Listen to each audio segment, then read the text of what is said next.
नमस्कार, मैं रवीश कुमार। पाकिस्तान को गुड्डा मिल गया, पाकिस्तान को भुट्टा मिल गया, पाकिस्तान को लोन मिल गया, पाकिस्तान को ड्रोन मिल गया।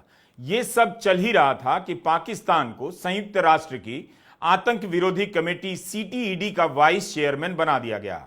इस कमेटी के सदस्य अध्यक्ष और उपाध्यक्ष का चुनाव करते हैं। उपाध्यक्ष का चुनाव 3 साल के लिए होता है। ट्रंप ने 12 देशों पर प्रतिबंध लगाया है कि उनके नागरिक अमेरिका नहीं आ सकेंगे, लेकिन उनमें पाकिस्तान नहीं है। जबकि इन देशों पर प्रतिबंध लगाने के कारणों में आतंकवाद भी है। व्हाइट हाउस की वेबसाइट पर घोषणा की हेडलाइन में लिखा है, ऐसा अमेरिका को आतंकवाद से बचाने के लिए किया जा रहा है। इन सब पर भारत की आधिकारिक प्रतिक्रिया क्या है? संयुक्त राष्ट्र में आतंक विरोधी कमेटी का उपाध्यक्ष पाकिस्तान बने, भारत ने आधिकारिक तौर पर क्यों नहीं बोला है? इस वीडियो में हम आगे यह भी बात करेंगे कि मोदी सरकार की विदेश नीति को स्टेरियम नीति क्यों कहा जाना चाहिए और यह स्टेरियम नीति क्या है। अमेरिका के राष्ट्रपति ट्रंप ने हार्वर्ड यूनिवर्सिटी में विदेशी छात्रों को इंटरनेशनल वीजा देने पर रोक लगा दी है। न जाने कितने भारतीय छात्रों ने साल 2 साल इसके लिए मेहनत की होगी। अब भारतीय छात्र अमेरिका नहीं जा पाएंगे हार्वर्ड में पढ़ने के लिए। इनमें से काफी मोदी समर्थक परिवारों के भी बच्चे होंगे। बीजेपी के नेताओं के बच्चे अमेरिकी यूनिवर्सिटी में पढ़ने जाते रहे हैं, तो क्या अब उन मंत्रियों को दूसरों के बच्चों के लिए नहीं बोलना चाहिए? जिनका एडमिशन हार्वर्ड के लिए हुआ होगा, उन्हें कितना बड़ा झटका लगा होगा कि अब उन्हें इंटरनेशनल वीजा नहीं मिलेगा, अमेरिका नहीं जा सकेंगे। इन सब पर भारत के विदेश मंत्री का क्या कहना है? क्या ट्रंप का भूत इतना बड़ा हो चुका है कि कोई बोल ही नहीं रहा है? विदेश मंत्री एस जयशंकर सबको खरी एंड खरी सुनाने के लिए जाने जाते हैं, अब क्यों चुप हो गए हैं? कांग्रेस मांग कर रही है कि वे अमेरिका के विदेश सचिव के साथ इस सवाल को उठाएं, लेकिन हमें इससे संबंधित कोई बयान नहीं मिला है। क्या पहलगाम हमले के बाद विदेश मंत्री ने भारत में कोई इंटरव्यू दिया है? आपको याद है, ऑपरेशन सिंदूर के बाद विदेश मंत्री एस जयशंकर ने पहला इंटरव्यू कहां दिया था? नीदरलैंड के सरकारी ब्रॉडकास्टर NOS चैनल को इंटरव्यू दिया। ट्विटर पर इस चैनल के 24 लाख से अधिक फॉलोअर हैं। इससे कहीं ज्यादा फॉलोअर गोदी मीडिया के चैनलों के हैं। इस इंटरव्यू में विदेश मंत्री जयशंकर ने दावा किया है कि पहलगाम के आतंकियों की पहचान कर ली गई है। 22 मई को यह इंटरव्यू दिया गया। आज 5 जून है, लेकिन आतंकी पकड़े नहीं गए, मारे भी नहीं गए। मेरा प्रश्न अलग है, क्या उस समय किसी गोदी एंकर ने विदेश मंत्री को यह लेक्चर दिया कि गोदी चैनलों की झूठ फैलाने में ऐसी कौन सी कमी रह गई कि आप सच बोलने के लिए नीदरलैंड के सरकारी चैनल के स्टूडियो में चले गए? कोई हंगामा भी हुआ कि विदेश मंत्री विदेशी चैनलों को इंटरव्यू क्यों दे रहे हैं? लेकिन उन्हीं गोदी एंकरों ने रक्षा प्रमुख को यह पाठ पढ़ाने का प्रयास किया कि भारत में उन्होंने इंटरव्यू नहीं दिया, विदेश में इंटरव्यू देने की उनकी रणनीति गलत थी। इससे भारत का नुकसान हो गया। दुनिया भर के विदेश मंत्री रोज बोलते हैं, लगातार इंटरव्यू देते हैं। पाकिस्तान को लेकर इतने सवाल उठ रहे हैं, संयुक्त राष्ट्र को लेकर सवाल है। मजाक बना दिया है पाकिस्तान को उपाध्यक्ष बनाकर आतंक विरोधी कमेटी का। सांसदों के विदेश दौरे को लेकर सवाल हो रहे हैं। हार्वर्ड में पढ़ने जाने वाले भारतीय छात्रों को अब इंटरनेशनल वीजा नहीं मिलेगा, इसे लेकर सवाल हो रहे हैं। ट्रंप के बयानों को लेकर सवाल तो हो ही रहे हैं। भारत के विदेश मंत्री से कितना कुछ है पूछने के लिए। हमारा सवाल विदेश मंत्री से दूसरा है, क्या गोदी मीडिया ने जयशंकर से इंटरव्यू का कोई समय मांगा है? अगर हां, तो किन गोदी चैनलों ने उनसे इंटरव्यू का निवेदन किया है? क्या विदेश मंत्री ने इंटरव्यू देने से इनकार कर दिया है? सोचिए, अगर इसका जवाब ना में आया कि किसी गोदी चैनल ने विदेश मंत्री एस जयशंकर से इंटरव्यू ही नहीं मांगा है, तो यह विदेश मंत्री के लिए भी शर्मनाक है और गोदी चैनलों के लिए भी। शशि थरूर ने वॉशिंगटन में जो कहा है, अगर जनता उसका मतलब हिंदी में समझ लेगी तो पता चल जाएगा कि सांसदों को विदेश भेजकर किस तरह से मूल सवालों से ध्यान भटकाया जा रहा है। वॉशिंगटन में कांग्रेस सांसद शशि थरूर ने कहा, हमें कोई भ्रम नहीं, हम यहां किसी नतीजे के लिए बातचीत करने नहीं आए हैं।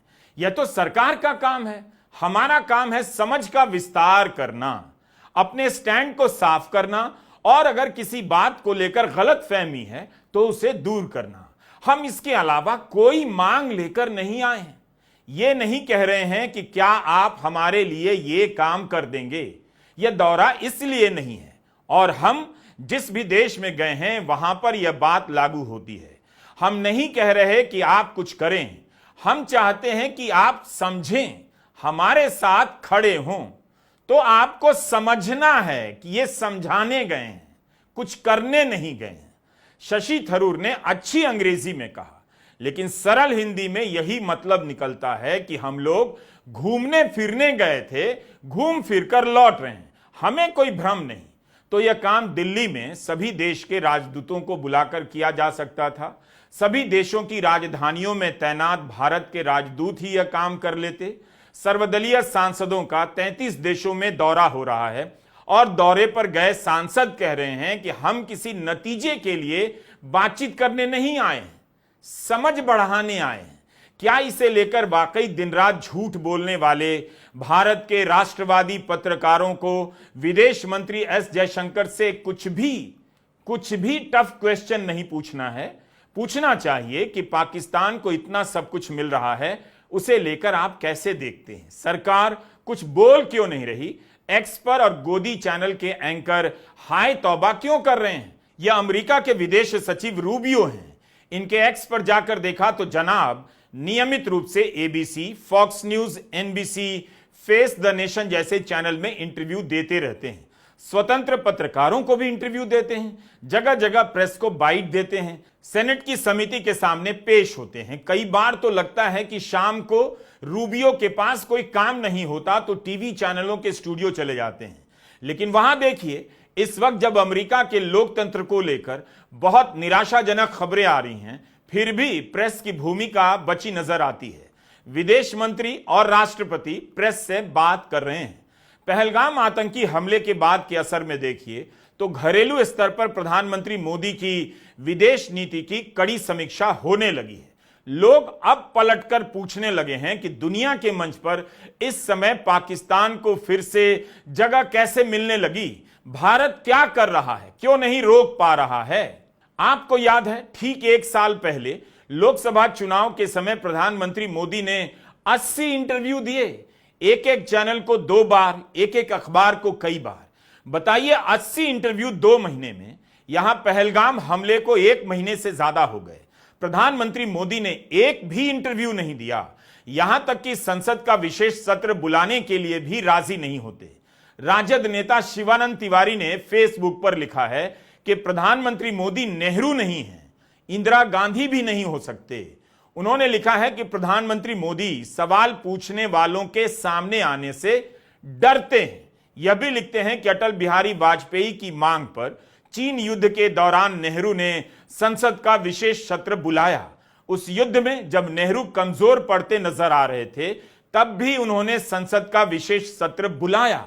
उन्होंने उस पर पर्दा डालने की कोशिश नहीं की, क्योंकि नेहरू मानते थे कि लोकतंत्र में जनता को जानने का इख्तियार है। संसद का सत्र तो छोड़िए, प्रधानमंत्री मोदी सर्वदलीय बैठक में नहीं आए। कांग्रेस ने इस बारे में सवाल भी उठाया है, लेकिन क्या प्रधानमंत्री ने उसके बाद विपक्ष से किसी भी प्रकार से बात की? 36 साल के थे अटल बिहारी वाजपेयी, विपक्ष के सांसद, नेहरू से मिले, नेहरू मान गए। उस समय नेहरू के पास प्रचंड बहुमत था। 8 नवंबर 1962 को विशेष सत्र बुलाया गया। मुंबई हमले के बाद संसद में अलग से आतंकी हमले पर चर्चा हुई थी, लेकिन इस बार विशेष सत्र बुलाना ना पड़े, इसलिए 47 दिन पहले मॉनसून सत्र की घोषणा कर दी गई है। क्या प्रधानमंत्री मोदी को ईगो की कोई समस्या है कि हमसे कोई सवाल ना पूछे?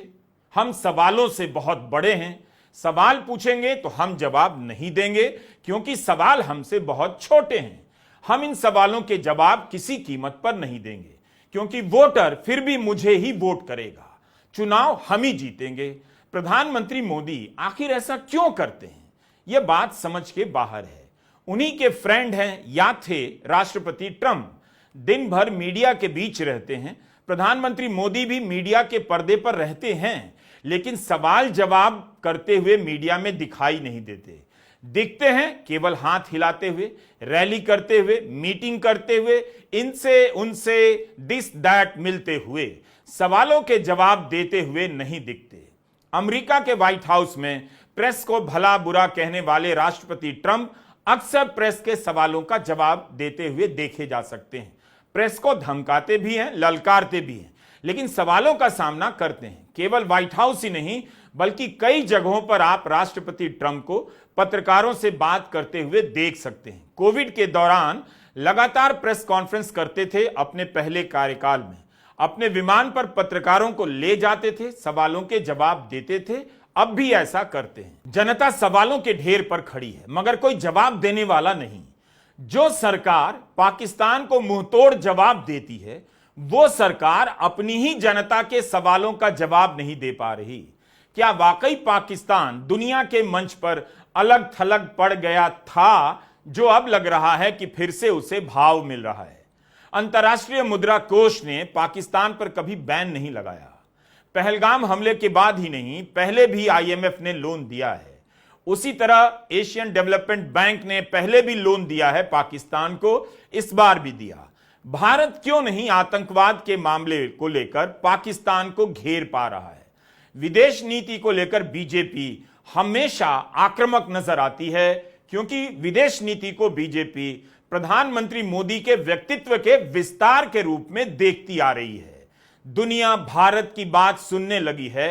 इस तरह के बयान प्रधानमंत्री मोदी भी दे चुके हैं, तो अब उनकी बात क्यों नहीं सुन रही? 6 साल में पहली बार G7 के लिए कनाडा ने उन्हें क्यों नहीं बुलाया और भारत की आधिकारिक प्रतिक्रिया क्यों नहीं आई? बताइए कि पाकिस्तान को लोन देने से पहले, संयुक्त राष्ट्र में आतंक विरोधी कमेटी का उपाध्यक्ष बनाने से पहले आपसे यानी भारत से कोई राय ली गई? बाद में भारत सरकार ने कोई प्रतिक्रिया दी है दुनिया को? भारत की बात को आज दुनिया ध्यान से सुनती है। आज का भारत अपना पॉइंट तो स्ट्रांगली रखता ही है, ग्लोबल साउथ की आवाज को भी पूरी ताकत से उठाता है। अब हम आते हैं आज के वीडियो के एक और महत्वपूर्ण पड़ाव पर। आपको थोड़ा 11 साल के अतीत में ले जाना चाहता हूं, कुछ याद दिलाते हुए बहुत कुछ आपसे पूछना चाहता हूं, बताना भी चाहता हूं। 11 साल में यह पहला अवसर है जब विदेश नीति को विदेश नीति की तरह देखने और सवाल पूछने का प्रयास हो रहा है। हिंदी भाषी गांव के लोगों को कुछ खटक गया है, वरना तो स्टेडियम एंड ऑडिटोरियम में जुटाई गई भारतीय मूल के लोगों की भीड़ की तालियों की गूंज और मध्यम रोशनी में प्रवेश करते हुए प्रधानमंत्री मोदी का यह वीडियो काफी होता था समझाने में और बताने में कि भारत का दुनिया में नाम हो गया है। प्रधानमंत्री मोदी ने दुनिया में भारत का सम्मान बढ़ा दिया है। विदेश दौरे के समय गोदी चैनलों के स्क्रीन पर जो पट्टी लिखी आती है उसमें एक पट्टी पर जरूर लिखा होता था, भारत का सम्मान बढ़ा या बढ़ाया। Friends, I want you to give a big Australian welcome to my dear friend, Prime Minister Narendra Modi.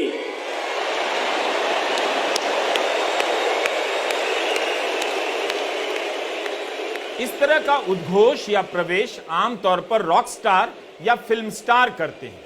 उन्हें महान दिखाने के लिए कैमरा नीचे के एंगल से ऊपर की तरफ देखता है, लेकिन जल्दी ही अंदाज प्रधानमंत्री मोदी की विदेश नीति और विदेश दौरे का अभिन्न अंग हो गया। बड़े से बड़े स्टेडियम में मध्यम लाल रोशनी के प्रभाव से उनकी लोकप्रियता को ठीक उसी तरह दिखाया गया जैसे 2014 की रैलियों में जिमी जिप कैमरे से भीड़ की लहर दिखाई जाती थी। बाद में जब प्रधानमंत्री मोदी की सभाओं में कुर्सियां खाली रहने लगीं तो जिमी जिप कैमरे का इस्तेमाल कम पड़ गया। स्टेडियम एंड ऑडिटोरियम के सहारे विदेश में अपना जलवा दिखाने लगे। यहां पर आए लोगों को किसने जुटाया, कितना पैसा खर्चा हुआ, किसका पैसा खर्च हुआ, कितना समय लगा, इन सब पर मीडिया में रिपोर्ट आई कहीं कहीं, लेकिन गोदी मीडिया के कारण भारत की जनता को पता नहीं चल पाया। आप याद कीजिए, न्यूयॉर्क के मेडिसन स्क्वायर, ह्यूस्टन का एनआरजी स्टेडियम, न्यूयॉर्क का ही नेसो कोलिसियम, लंदन का वेम्बली स्टेडियम, अबू धाबी का जायद स्पोर्ट्स सिटी स्टेडियम, जिन जगहों पर खेल कूद से लेकर मनोरंजन के कार्यक्रम होते थे, उन जगहों से प्रधानमंत्री मोदी अपने विदेश दौरे की छवि चमकाने लगे, गढ़ने लगे। गोदी मीडिया इन्हीं सबको कवर करता था। बाकी विदेश दौरे में क्या समझौते हुए, संबंधों में क्या बदलाव आया, पिछले दौरे में हुए समझौते का परिणाम क्या निकला, इस तरह की बातें पीछे छूटने लगी। कहीं कहीं लिखा भी गया तो बढ़ा चढ़ाकर दावे ही किए गए, बहुत कम आलोचना हुई।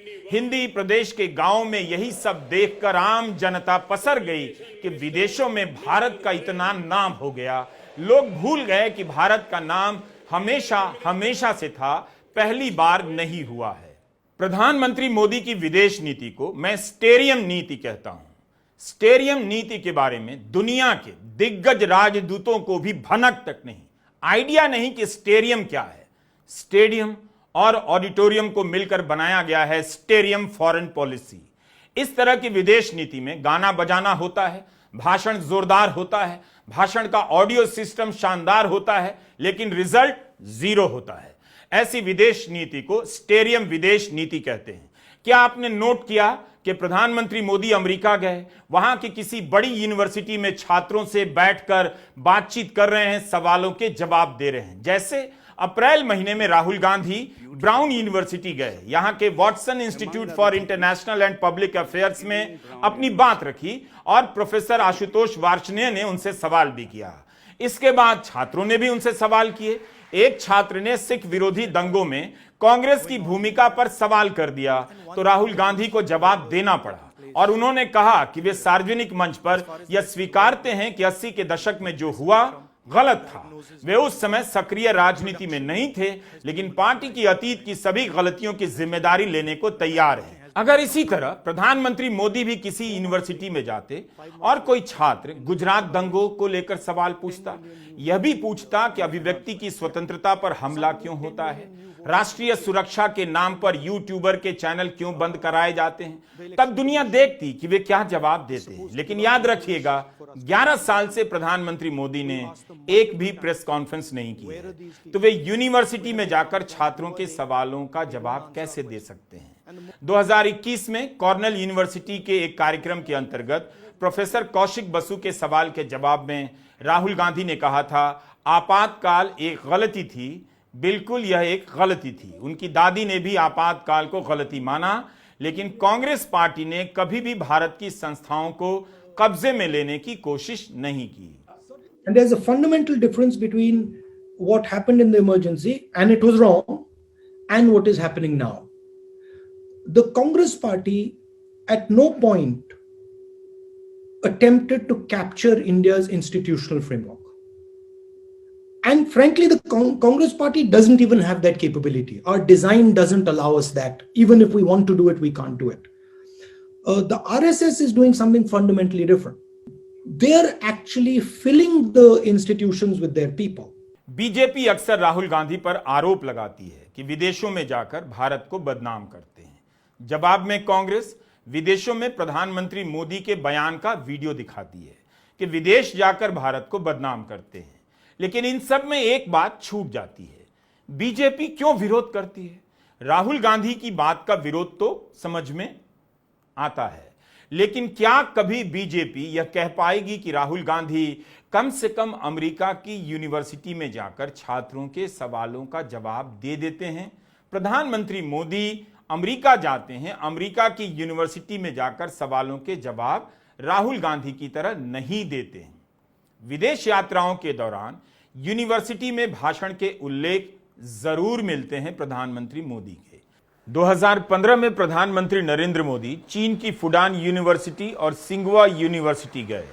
फुडान यूनिवर्सिटी में उन्होंने छात्रों से मंच पर मुलाकात की, लेकिन सवाल जवाब नहीं किया। मंच से भाषण दिया, धन्यवाद बोले और भाषण समाप्त कर चले गए।